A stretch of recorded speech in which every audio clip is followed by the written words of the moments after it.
कारगिल युद्ध के नायक दीपचंद गुरुवार को विदिशा पहुंचे, जहां उनका भव्य स्वागत किया गया। उन्होंने शहीद ज्योति स्तंभ पर दीप जलाकर शहीद सैनिकों को श्रद्धांजलि अर्पित की और कहा कि सरकारें शहीद स्मारक तो बनाती है, लेकिन उनकी उचित देखभाल पर ध्यान नहीं देती। दीपचंद ने शहीद परिवारों की मदद में कमी और युवाओं में बढ़ते नशे पर भी चिंता जताई। उन्होंने कारगिल युद्ध के अपने अनुभव साझा करते हुए बताया कि उन्होंने 3 प्रमुख ऑपरेशनों में भाग लिया और दुश्मन के खिलाफ महत्वपूर्ण योगदान दिया। वर्तमान में दीपचंद दिव्यांग सैनिकों के लिए कार्य करने वाले आदर्श मैनिक फाउंडेशन के संस्थापक है। उनका स्वागत पूर्व जनपद अध्यक्ष रणवीर सिंह ठाकुर, कांग्रेस नेता अर्पित उपाध्याय सहित अन्य ने किया। हम लोग सब हैं, चाहे वह पत्रकार हो चाहे आम जनता हो। क्यों है? क्योंकि हम ये चीज़ की डिमांड ही नहीं कर रहे किसी को। एक बंदा बता दीजिए, कोई पत्रकार या कोई आम जनता कभी बोलती है कि हमें अच्छे फैसिलिटी चाहिए, अच्छा हॉस्पिटल चाहिए या अच्छा स्कूल चाहिए? कोई नहीं बोलता ना। हमें तो सिर्फ अपना स्वार्थ चाहिए जी, मुझे मेरा बेटा लगा दो, मेरा ये कर दो, गली पड़ी है कुछ भी लगा दो, हम झाड़ू तक नहीं मारते। तो ये दोषी हम लोग हैं। सरकार को दोष देने से पहले हमने देखना चाहिए। अगर हमको पता है, आपकी बड़ी बात पूरी करता, हमको पता है कि सरकार के सब आदमी नुमाइंदे पाँचों को तो अच्छे काम भी तो कुछ कर रहे होंगे, सभी तो खाने पीने वाले नहीं है। अगर खा रहे हैं तो खिलाया कौन रहा है? उदाहरण के तौर पर 2 आदमी गांव से पुलिस में लगे, दोनों इकट्ठे भर्ती हुए, इकट्ठा प्रमोशन हुआ, इकट्ठे रिटायरमेंट हो गई। जब दोनों आदमी रिटायरमेंट होके आए, एक आदमी के पास गाड़ी घोड़ा बंगला था, एक आदमी जैसे गया था वैसे आ गया।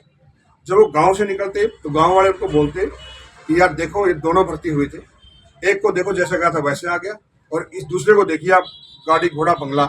यानी कि हम करप्शन को बढ़ावा दे रहे हैं। ईमानदारी की वैल्यू हमारे अंदर है ही नहीं।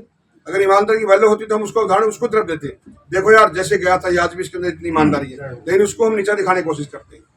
तो ये चीजें हमारे अंदर भरी हुई है। आज हमको पता है कि वो नेता खा रहा है, फिर भी हम उसकी चापलूसी करते हैं। हमारे अंदर ताकत ही नहीं कुछ बोल सके। मतलब उतनी फ्रीडम आप दूसरों के कंधों पर मत रखिए, अपने आप को मतलब कोई पत्रकार लगा लो। कभी बोलता है कि सर एक पूछने की हिम्मत नहीं, वो बंदा बोलता है अच्छा इसका नाम नोट करो भाई, वो बंदा बैक फुट हो जाता है। तो एक अंदर का जमीर जगाइए सर, क्योंकि जीना मरना ऊपर वाले के हाथ में, किसी के हाथ में भी नहीं है।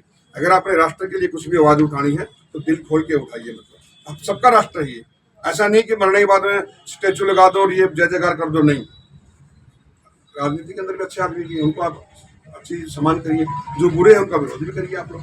जैसे आप आर्मी में रहे और आप जैसे डॉक्टर ने आपको बताया कि आपके कमांडर ने बताया कि 5 मिनट में डिसीजन लेना था और 5% चांस आपके थे आपको जीवित रखने के, और उस पोजीशन में आपका ऑपरेशन हुआ और आज आप हमारे सामने बैठे हैं। देश के हम अधिकतर अस्पतालों की जो स्थिति देखते हैं वो ये देखते हैं कि अगर 1 घंटे का भी समय है और अपन हॉस्पिटल पहुंच गए तो भी जान मरीज की नहीं बचा पा रहे हैं, तो डॉक्टर बोल देते वी आर लेट, आप थोड़ा 5 मिनट पहले आ जाते। तो हॉस्पिटल्स की स्थिति भी भारत में उसमें देखो किसी किसी का श्रेय रहता है ना। मैं बोल रहा हूँ कि हम लोगों का स्टार्टिंग से होता है, करप्शन हम लोगों से होता है। उदाहरण के तौर पर गाड़ी का टायर पंचर हो गया, मैंने खुद ने एक्सपेरिमेंट किया है। मेरी खुद का मेरी स्कूटी का, हम लोगों ने नया टायर है, ट्यूब निकाली, हवा निकाल दिया, बंदे को बोला उधर से, आपने से बंदे को बोला वीडियो बना। मैं स्कूटी खुद लेके गया हूँ, बंदे को बोला यार मैं थोड़ा उधर बाजू में जाके आता हूँ, तो स्कूटी पंचर लगा देना।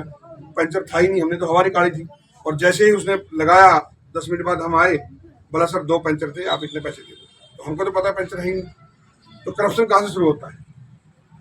जड़े हम लोग ऊपर कब पहुंचती है? हम अपना हक मांगते नहीं है, हम लोग हर समय क्या लेते, ले दे के कुछ हो जाएगा। मैं भारतीय सेना के अंदर हूँ, एक ऐसी ऑर्गेनाइजेशन है हिंदुस्तान की भारतीय सेना जहां पर आज भी लेन देन नहीं चलता है, इसलिए देश टिका हुआ है और उसको हम नमन करते नहीं है। मतलब आज निस्वार्थ देश की जो ऑक्सीजन है वो हमारी भारतीय सेना है। क्यों है? क्योंकि आज भी हम निस्वार्थ काम करते, चाहे आंधी हो तूफान हो। हमारे अंदर कभी भी नेता कि मैं गुजराती हूँ, मैं मद्रासी हूँ, मैं बंगाली हूँ, मैं उड़िया हूँ, मैं मध्य प्रदेशी हूँ, हमारे अंदर एक ही भावना रहती है कि मैं एक हिंदुस्तानी हूँ और एक हिंदुस्तान की सेवा करनी, मेरे तिरंगे की सेवा करनी है। आज हम लोग किस में बटे हुए हैं? यही देख लो, हम लोग तो पत्रकार लगा लो, किसी लगा लो, फिर भी मिलते हैं तो अरनेम क्या है, सरनेम क्या है, हम उसी चक्कर में रहते हैं। मतलब आज 21वीं सदी के अंदर हम कब होंगे एक होना, इस राष्ट्र के लिए एक होना है। भले ही आप वैसे एक मत हो, मगर अपने तिरंगे के लिए एक हो जाओ ना सब आदमी। अभी हम आपको